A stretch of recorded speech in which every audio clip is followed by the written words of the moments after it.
Кутман кечиңиздер менен урматтуу телекөрүүчүлөр, Ден соолук программасынын кезектеги чыгарылышы 10 октябрь бүткүл дүйнөлүк көрүү күнү. Мына ушул күндү утурлай бүгүн биз көрүү деги эле көз ооруларына токтолгону аракет кылабыз. Аны менен катар эле баарыбызга белгилүү болгондой эле Кызыл Ай коому дагы мына ушул көптөгөн эл арасында өзгөчө аймактардагы инсандардын көзүн акысыз текшертүү жүрүлгүлөрүн дагы алып келип жүрөт. Мына ушул багытта дагы сөз кылабыз. Андыктан бизден алыстабай туруңуз. Эгерде көзүңүздө көйгөй бар болсо, биздин дарыгерибиз мына ушундай көйгөйлөргө жооп берет. Ошондой эле кайсыл аймактарда кандай акысыз текшерүүлөр жүргүзүлгөнү боюнча дагы токтолуп өтөбүз. Ал үчүн студиябызга келген конокторубуз менен тааныштыра кетейин. Айжан Икрамова, көз дарыгери, ошондой эле Каныбек Кудайбердиев, Кызыл Ай коомунун кызматкери. Саламатсыздарбы? Кош келипсиздер. 10 октябрь эми Ден соолук программабыз ал күнгө чыкпагандыктан бүгүн мына ошол көз оорулары боюнча токтололу.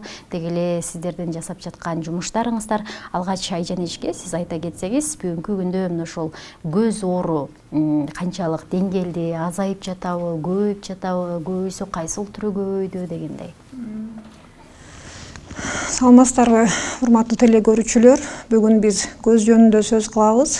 Бул көз жөнүндө айта кетсек, бул эң керектүү орган. Бул жүрөк менен мээден кийинки эле эң керектүү орган. Бул дүйнөнүн сулуулугун, табияттын сулуулугун көз аркылуу көрөбүз. Ошондой эле могул дүйнөдөгү болуп аткан маалыматтарды 70-80% ушул көз органы аркылуу кабыл алабыз. Бул могул октябрь айынын экинчи жумалыгы, 10 октябрь, тагыраак айтканда ушул көз ооруларынын алдын алуу күнү болуп эсептелет. Ошондой эле бул дүйнөдө 1,5 миллиард оору болсо, негизги бүт ооруларды эсептегенде 1,5 миллиард оору болсо, ошолордун 250 миллион оору адамдар көз боюнча жабыркашат. Алардын бүгүнкү күндөгүн айталычы, бүгүнкү күндө көз оорулары көбөйдүбү же азайдыбы? Алардын ошол тагыраак айтканда бир 35 миллиону совсем көрбөгөн пациенттер деп айтсак болот, ооба, статистика боюнча. Эми бүгүнкү күндө могул жанагы гаджеттердин, мындай телефон, компьютердин зыянынан действительно оорулар көбөйүп атат. Негизи статистика боюнча мурункуга салыштырмалуу азыр бир топ эле көп десек болот. Ал эми жыл сайын эле билебиз, мына ошол көрүү күнүн утурлай сиздер акысыз текшерүүлөрдү уюштурасыздар. Быйыл дагы бул нерсе колго алындыбы деген суроо. Саламатсыздарбы, урматтуу телекөрүүчүлөр. Ооба, жыл сайын Кызыл Ай коому ушул Жалал Абад областык клиникалык ооруканасы менен биргеликте, ошондой эле райондордогу көз дарыгерлери менен биргеликте көрүү күнүн белгилеп келебиз. Көрүү күнүнүн алкагында ар түрдүү уран менен чыгат. Былтыркы жылкы көзүң сүй болгон болсо, быйылкы жылы балдардын көзүн сактоо боюнча уран. Ошондой эле биз ошондой жана көз текшерүүгө чыгабыз дарыгерлер менен биргеликте. Ушул октябрь айынын башында, сентябрь айынын аягында экен. Ушул көрүү күнүнө карата Казарман Тогуз-Тора районуна барып, 3 күн ал жерде көз текшерип, жалпы 90дон ашык адамга акысыз көз айнек менен камсыз болушту.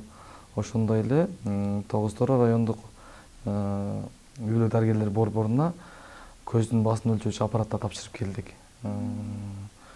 Буюрса айтып кетерим, тонометр боюнча баштап калдым. Буюрса жакын күндөрү биз ушул Аксы, Ала Бука, Каракөл, Коч Карата, ошондой эле областтык балдар ооруканасынын ушундай тонометрлер менен көздүн басын өлчөөчү аппараттар менен камсыз кылабыз. Андан сырткары ушу балдар бөлүмүнө офтальмоскоп деп аталат. Как раз ошол балдардын, жаш балдардын көзүн текшергенге багытталган ушундай аппарат тапшырабыз буюрса жакында.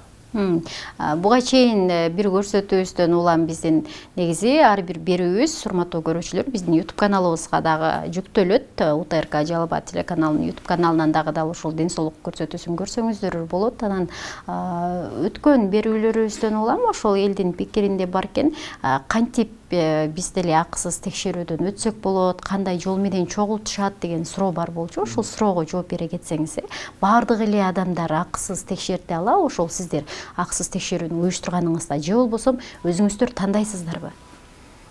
Ден соолук кербенинде баардык адамдар эле текшере алышат. Мисалы биздин деле убакытка жанагы адамдык факторлор жетишпегендигинен баардыгын бирдей деңгээлде камтып кетүү кыйын. Мисалы биздин график бар, мисалы 9 тура Нокен Алабука акысыз өчүнүп жүрөбүз. Ошол тиешелүү жерлерге барганда текшерилсе акысыз текшерилет. Мисалы быйыл кайсыл учурга, кайсыл райондордо болдуңуздар дегендей? Быйыл Аксай районунда болдук жылдын башында. Андан кийин Алабукада болдук. Сузак районунун алыскы айылдарында болдук. Казарманда, буюрса жакын күндөр Нокен районуна чыгабыз. Нокен районунда дагы алыскы айылдардын мурун барбаган айылдарга барып көз текшеребиз. Негизинен баягы дарыгерге көп барбаган алыскы аймактарды тандайт турушсуздар.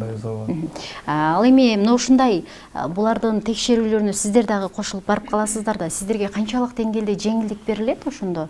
Мисалы баягы көзү ооруган инсандарды алыстагылар көбүнчөсү келбейт го текшерилгеничи. Өзүңүздөр барып текшергенде көбүрөөк эмнелерди байкайсыздар? Мисалы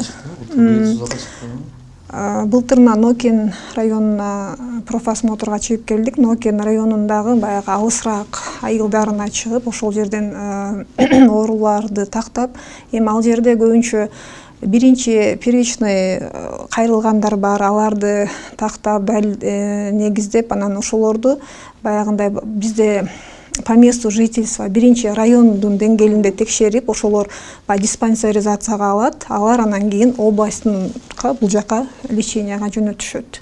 Көздү текшерүүчү атайын аппараттар заманбап техникалар дейли көбөйгөнү менен ошол эле учурда көз ооругандардын көбөйгөнүн көп байкадык. Анан мурундары мисалы 50-60-тан өткөндө же болбосо жазуучулар, мугалимдердин көз айнек такканын көрсөк, азыр кичинекей балдар дагы көз айнек тагып жүргөнүн көрүп жатабыз. Ошондо көз оорулары ушунчалык жашардыбы деген суроо келет да. Негизи эле бир эле көз оорулары эмес, башка оорулар деле жашарды деп айтсак болот. Бул эми бирден бир себеп болуп, медицина эч качан ордунда турбайт, өсүп өнүгүп атат. Ошол менен сырткары эле заманбап технология, аппараттар көп чыгып атат.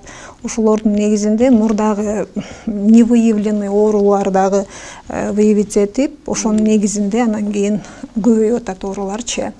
Мисалы мурда ошол 40 жаштан кийин эле баягындай оорулар кездешсе, старческий катаракта ушундай оорулар кездешсе, азыр наоборот жашарып, жаш балдардын арасында дагы мисалы биринчи орунда азыр аномалия рефракция деп коет, алыстан жакшы көрбөчүлүк, ошол именно жаш балдардын арасында көп болуп атат. Эмне үчүн ушул нерсе көп? Ушул нерсенин бирден бир себеби болуп, азыркы мисалы гаджет, телефон, компьютерде отургандар көбөйүп атат. Ошолордун негизинде көбөйүп атат. И дагы бир экинчи себеби, мисалы 21-жылы биз тажы вирусун өттү бизде, ошолордун кесепети дагы зыяны тийди да. Чындыгында эле мына ошол коронавирус илдетинде бул ооруга кабылган инсандардан угуп калдым. Мен ошол илдетке ооругандан кийин сакайып чыктым, бирок көзүмдүн көрүүсү төмөндөдү. Ошондон кийин көз айнек тагып калдым дегендер бар да. Демек кандайдыр бир вирустардын кесепети көзгө тийиши мүмкүнбү? Бул эми тажы оорусу бул вирустук оору болгондуктан бирден бир себеби ошол вирусный ооруга алып келет. Ошонун негизинде баягы көздүн көрүүсү начарлайт. Анан дагы ошону менен бирге баягы бул стресс, ар кандай баягындай адамдын эмоционалдык абалы таасир берет. Берет, сөзсүз түрдө берет. Ошол бул баягы көздүн нервы баш мээсинин кан тамырлары менен связь байланыштуу болгондуктан ошол кесепетинен дагы оорулар көбөйүп атат. Ал эми мына ошол текшерүүлөрдү ошондой эле ооруканаларга атайын заманбап техникаларды бергениңиздерди буга чейин көрүп келгенбиз дегендей эле мисалы өткөн жылы атайын ошол текшерүүчү аппараттарды бердиңиздер. Быйылкы жылга дагы мына ушундай пландар барбы? Негизги максат эмне сиздерде деп сурагым келет да. Негизги максаты ушу элдердин көрүү офтальмологиялык кызмат көрүүсүн жана алуусун жакшыртуу болуп эсептелет да негизинен. Ошол долбоордун алкагында медициналык мекемелердин материал техникасынын базасын ушу көз бөлүмдөрүн чыңоого, ошондой эле дарыгерлердин дагы квалификациясын жогорулоого багытталып келет. Мисалы айтып атсам, биз Жалал Абад областына быйылкы жылы 4 врач барып келдиңер. Непал өлкөсүнө 4 врач барып келди. 3 областтык клиникалык ооруканасынын көз бөлүмүнөн, 1 врач Кочкор Атадагы көз оорулар бөлүмүнөн, больницадан. Андан сырткары ушу детский больницадагы 1 дарыгерди ошол азыркы күндөгү жанагы детская ретинопатия деген оору бар, жанагы ай күнүнө жетпеген балдардын көзүндө. Ошол боюнча дагы Алматыга, Казакстан Республикасына барып окуп келди. Буюрса жакын күндөрдө ошол аппарат берейин деп атабыз. Буюрса ошол Жалал Абад областы боюнча 6 медициналык мекемеге ушундай аппараттар берилет. Сиздердин долбооруңуздар кайсыл жылга чейин түзүлгөн? Долбоор биринчи фазасы 2016 башталган. 2016 бул Баткен областында эле башталган. Андан кийин 2018 жылы Ош, Жалал Абад, Баткен, башкача айтканда түштүк региондо болду. 3-чү фазасы мына 24-жылдын 1-январынан баштап түштүк областтары, ошондой эле Ысык Көл областы кирди. Азыр Кыргызстанда 4 областта ушул долбоор ишке ашып жатат. Бул ошондо ушул 2024-жылычы эле болобу же канча жылга? 3-чү фазасы 26-жылдын аягына чейин буюрса. 2 жыл экен, демек. 2 жыл аралыгында дагы жаңы техникалар келиши мүмкүн, ошондой эле сыртка окууга барышы мүмкүн дегенде. Ал эми мына ушундай сиздердин ооруканаңыздардан чет жакка барып окуп келген дарыгерлерди билебиз. Чет жакка барып окуп келгенде мындай көбүрөөк эмне ала алат экенсиздер, кандай өзгөчөлүктөрдү байкап келип жатасыздар, жана ал жактан эмнени алып келип пайдаланасыздар дегендей эле. Ошол былтыр 3 врач ошол Непал өлкөсүнө барып, именно катаракта боюнча бесшовный операцияны үйрөнүп келдик. Буга чейин мурда экстракапсулярная экстракция деп коет, аны кадимкидей ручной метод, көздү кесип, андан кийин катарактаны тазалап, хрусталик койгондон кийин шов коюп, аны 2 айдан кийин кайра алып, ушундай операция жасап келгенбиз. Бул метод менен баягы бесшовный деп коет. Баягы убактысы дагы азыраак, анан кийин пациентке дагы жеңилирээк, и баягындай жип койбой турган метод да. Булчу жаңы ыкма менен ошол операцияны үйрөнүп келдик. Буюрса жасалып атат бул операция, и результаттары жакшы. Демек ар дарыгер барганда бирден жаңы ыкма сырттан үйрөнүп келесиздер. Негизи эле мына ошол дарыгерлерге дал ушул Кызылай коому сыяктуу мындай өз алдынча уюмдар менен иштешүү, демөөрчүлөр менен иштешүү канчалык деңгээлде жеңилдик берет? Мисалы, бул Кызылай коому менен 2016-жылдан бери иштешип келатабыз. Буга чейин биз эски аппараттар менен иштеп келгенбиз да. Аны мисалы авторефрактометр деген аппаратыбыз вообще эле жок болчу.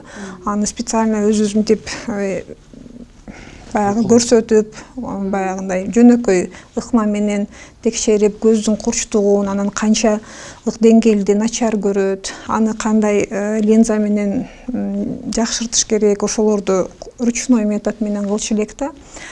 Бул Кызылай коому авторефрактометр бергенден кийин аны 2 секунддун ичинде эле сразу аныктап берет. Минус канча процент көрбөйт, кандай линза тагыш керек, бир топ эле жеңилдеди да. Анан ошондой эле көздүн басымын өлчөй турган аппаратыбыз бар эле. Ал эми бир 10-15 мүнөт убакыт алат да.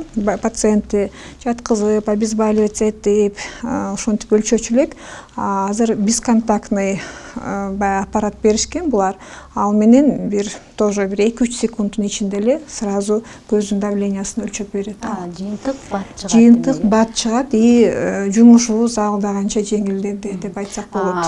Көз давлениясын өлчөдүп атпайсыздарбы? Негизи ар бир адамдын көзүндө давление болобу? Сөзсүз бир жылда 2 жолу 40 жаштан кийинки ар бир жаран офтальмологдун текшерүүсүнөн өтүп туруш керек, бир жылда 2 жолу. Анан эси ага чейин эле мындай проблемалар болсо, мисалы именно давление боюнча проблемасы болгон болсо, ар бир квартал сайын көздүн давлениясын өлчөп туруш керек. Эми көрүү күнүнө утурлай чыгып жаткандыгыбыздан көрүү боюнча көбүрөөк сурап алайын. Мисалы минус плюс деп коесуздар, көздө бул мындай минус экен, бул плюс экен деп. Көздүн көрүү нормасы кандай болуш керек? Минус болгондо кандай болот? Плюс болгондо кандай болот? Кээде көз айнек таккан менен бир көзүндө башкача, бир көзүндө башкача айнеги болот экен дегендей. Ошол жогоруда айтып кетпедимби? Аномалия рефракция дегенчи, бул түрлөрү болот. Алыстан көрбөөчүлүк, жакындан көрбөөчүлүк. Мисалы баягы ошол эле айтып кеткен компьютер гаджеттердин негизинде жаш балдардын арасында көп кездешип атат, близорукость, алысты жакшы көрбөйт. Нормада баягы өзүбүздүн таблицабыз бар, ошол таблицадан 10 катар 5 метрден окуп берсе, бул 100% жакшы көргөн болуп эсептелет. Эси жанагы аппаратты айтпадым, авторефрактометр, ошол менен өлчөгөнүбүздө өзү эле автоматически көрсөтүп берет. -2, -1. Бул алыстан көрбөөчүлүк деп болуп эсептелет. Ошонун негизинде коррекция кылып очки беребиз. Мисалы бир пациент 30% зрение болсо, мисалы алыстан жакшы көрбөчү болсо, мисалы коррекция кылганыбызда 100% көрүп калса, ошол очкини тагынып жүрүш керек, чтобы 100% көрүп жүрүш үчүн. Болбосо ошол 30% боюнча начарлап кете берет дальшечи. Ошон үчүн Көз айнек убагында такканда ошол көздүн көрүүсү кайра калыбына келеби, жакшырабы? Көз айнек такканда ошол баягы коррекция кылгандан кийин 100% көрүп калган, бул уже результат, бул уже жакшы. Көрүү пайызы мисалы 30% деп атпайсызбы? Ошол көз айнекти такай тагып жүрсө көтөрүлөбү 30%дан? Же жөн гана 30%ды кармап турабы, түшүп? Жок, эми ар кандай учурлар болушу мүмкүн. Действительно, 30%дан постоянно баягы көзөмөлүндө болуп, врачтардын көз айнек тагып жүргөн пациенттерде жакшыртышы мүмкүн. Эми толук 100% деп айта албасак дагы жакшырат ооба. А так совсем 100% без очков жүрүп кете албайт да. Жогоруда сиз айтып калдыңыз, ошол көрүү боюнча элди чогултабыз, ошол жерге барып текшеребиз жана сааты менен убакыттарды коебуз депчи. Элди чогултуу кандай болот? Мындай 1-2-3 күн мурун барып эскертесиздерби же атайын ыктыярчыларыңыздар ар бир адамга жолугабы? Кантип чогултасыңар? Долбоордо Жалал Абад областында айтсам, 50ден ашык волонтер бар, ыктыярчылар бар. Ыктыярчылар ар бир райондо өзүнүн жоопкерчиликтүү старший волонтер деп коет. Жоопкерчиликтүү ыктыярчылар бар. Ошолор өздөрүнүн айылдарын тандашат. Былтыр Моайлга бардык, Моайлга бара элек, биз Моайлдан сурап атышат, бизге келгиле деп дейт. Анан ошол айылга алар өздөрү бир жума мурун графигин коюшат, Моайлда деп мага айтышат. Анан ошол айылга барабыз. Ал айылга баргандан кийин ошондой каравандар өтүп, ден соолук кербени чоңдор үчүн болот. Андан сырткары школьный скрининг, мектеп окуучулардын көзүн текшерүү да болот. Ошол ыктыярчылар уже көздөрүн ошол өздөрү текшерип аныктап калышты да, ужечи. Окуучуларды барат да, бир класска киргизет дагы. Ушул класстын окуучуларынын көзүн текшерип, мектеп жетекчиси менен сүйлөшүп, бир класска кирет дагы. Аларда уже жанакындай таблицалар бар. Таблица Сифсева. Аланы илет дагы, 5 метр алты коет дагы. Кимдин көзү ушул 60%га чейин жаман көрүп надан көрбөгөн болсо, дары ошо өздөрүнө жакын мекемеге айтышат. Класс жетекчисине айтат, алар ошол жака жөнөтүшөт. Быйылкы жылы ошол көбүрөөк ушу көздөрдүн көрүүсү балдардын көзүнө байланыштуу болгондуктан, азыркы ыктыярчылар жерлерде уже мектептерде ушул профосмотрларды жүргүзүп атышат азыркы. Негизи ошол эми сиздер элет жеринде көбүрөөк жүрөсүздөр дегендей эле. Чын эле жаш балдардын көрүүсү төмөндөгөнбү, көбөйгөнбү жаш балдар арасында? Көрүү көбүйгөнбү? Профосмотрга ошо караван ден соолук кербинен чыкканда кайсы бир айылга чыктык. Казармага чыкканда эле жаш балдар да көп чыкты, көйгөй. Бардым ошол жаш балдар келип атты, көпчүлүк балдар ач кишен келип атты, буга чейин башка дарыгердин көзбөн өткөн, кайдан текшерилгенге. Кээ бирки балдар мектептен эле мугалим жетелеп чыкты, бир 5-6 баласын, балдарым жакшы көрбөйт, астыңкы партага отургузуп койгон буларды деп. Чындыгында текшерсек, чындап эле көзү начар да, жаш балдарда да байкалат да бул. Азыр эле Айжан айткандай, ошол эле баягы телефон, гаджет, компьютер, түнү менен ойноп жүрүү, нагрузка берүү, туура эмес тамактануу, ушуну витамин жетишсиздигинен деп ойлойм. Негизи ошол эгерде түнү менен уюлдук телефондон биз кино же бир нерсени көрүп чыксак, көзүбүздүн кызарганын байкап калабыз. Анан кийин мисалы айрым адамдар бар, ысыкта жүргөндө көзү кызара түшөт. Негизи көз кайсыл учурда жана эмне үчүн кызарат деген суроо бергим келип жатат. Анткени көрүүсү аябай жакшы. Мисалы ошол сиздер текшергенде мыкты көргөн инсан, бирок көзүнүн кызарганын байкап калабыз да. Айрым учурда бир көз, айрым учурда эки көз деген. Көз эмнеге кызарат? Эми көз кызарган баары эле көздүн оорусу деп эсептелинбейт. Эми мисалы азыр биринчи очередь ошо телефондо көп отургандарда, компьютерде көп отургандарда ушул байкасак болот. Ошондуктан айта кетмекчимин, ошол компьютерде отургандарда өзүнүн эмелери болот. 1 саат отуруп, бир жок дегенде бир 5-10 мүнөт эс алып, анан кайра улантса жакшы болмок. Анан ошондой эле мына дагы кызаргандар эмнеден байкалат? Мисалы бизде азыр климат чаң, ысык, шамал, ошолордон дагы кызарган келип чыгат. Ошон үчүн атайын баягы көздөн, мындай күндөн, ошондой эле шамалдан коргоочу атайын көз айнектер бар, ошолорду колдонуп жүрүш керек. Көрсөтүүбүздүн аягында ошол көздү көрүүнү жакшыртуу үчүн кандай азыктарды сунуштайсыз? Эмне кылсак көзүбүздүн көрүүсү жакшырат жана бир калыпта жүрөт, ошол боюнча айта кетсеңиз. Мисалы үчүн биз апаларыбыз айтып коет го, сабизди көбүрөөк жесең көзүң жакшы көрөт, же болбосо балыкты же көзгө пайдалуу дегендей. Сиз дарыгер иретинде ушул багытта эмгектенип жүргөн инсан катары эмнелерди сунуштамаксыз? Эми ар бир эле оорунун алдын алган жакшы да, лечение алгандан көрө алдын алган жакшы. Мисалы, Всемирная организация здравоохранения менен саламаттык сактоо министрлигинин милдети ушул ар бир оорунун алдын алуу. Ал үчүн биз эң негизгиси биринчи очередте ошол ар бир инсан 1 жылда 2 жолу көз дарыгерине келип текшерилип туруш керек. Ошондой эле жанагы балдарыбызга, жаш балдарга, мектеп окуучуларына телефон, ушул гаджеттерди азыраак убакытка берүү, ошондой эле здоровый образ жизни, көбүрөөк питание, правильное питание, витаминдештирилген тамактарды беришибиз керек. Ошондой эле жашылча жемиштерди, именно алардын ичинен мисалы кызыл сабиз, жашыл нерселерди, мисалы жашыл алма, шпинат, брокколи, кызылча, ушуларда витамин аябай көп болот. Ошондой эле витамин А, ретинол составында бар витаминдерди беришибиз керек.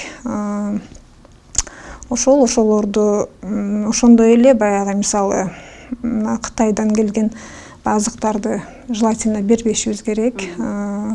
Ошондой эле көзүбүздөгү эле жашылча жемиштердин көзгө пайдасы өтө чоң. Чоң рахмат. Ошондой эле бир гана көрүү күнүндө эмес, башка күндөрдү дагы отурулап, мындай Кызыл Ай коому көптөгөн элге акысыз жардамдарды көрсөтүп жүргөнүн билебиз. Жана сиздердин алдыдагы пландарыңыздар кандай, дагы эмнелерди күтөбүз, ушул боюнча айта кетсеңиз. Көрүү күнүнө каратабы? Ооба. Көрүү күнүнө карата буюрса, биздин Кызыл Ай коомунун алдында жалгыз бой карыялардын жалыгышуу жек деген клубу бар. Ошолдо 60тан ашык кары картаңдар бар. Буюрса алардын көзүн текшерип, буга чейин былтыркы жылы текшерилген, быйыл да аларды текшерип, ошол көз оорулар бөлүмүнө барып текшерип, ал жерден тиешелүү дарыланууларды алышты былтыр деле.